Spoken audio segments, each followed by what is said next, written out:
तर शिवसेना पक्ष आणि धनुष्यबाण चिन्हाबाबत उद्या सुनावणी पार पडणार आहे। सुप्रीम कोर्टामध्ये उद्या सुनावणी पार पडणार असल्याची माहिती मिळते। सरन्यायाधीश सूर्यकांत यांच्या खंडपीठासमोर ही सुनावणी पार पडेल। शिवसेनेचं प्रकरण कार्यतालिकेमध्ये 40व्या क्रमांकावर सुनावणीसाठी निश्चित करण्यात आलं।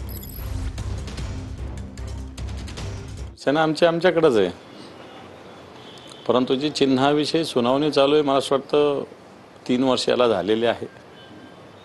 असं म्हणतात भगवान की घर में देर है लेकिन अंधेर नहीं है। असा अंधेर राहू नये।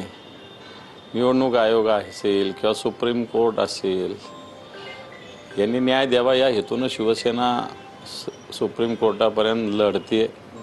न्याय मिळेल ही अपेक्षा आहे। आता सुप्रीम कोर्टाच्या विषयी कोण कसं मत व्यक्त करू शकतो? सुप्रीम कोर्ट आहे, याच्या आधी तारखा भरपूर झालेल्या आहेत। एकदाचा निर्णय घेऊन टाकला पाहिजे, काय करायचं करून टाकला पाहिजे ना। निर्णय हिट आउट नाही तर गेट आउट, त्याला काय। तर या संदर्भात ॲडव्होकेट असीम सरोदे यांनी ट्विट केलेलं आहे। सत्ता संघर्ष पिटिशन उद्या सुप्रीम कोर्टामध्ये सिरियल नंबर 40ला आहे, त्यामुळे हे प्रकरण बोर्डावर येण्याची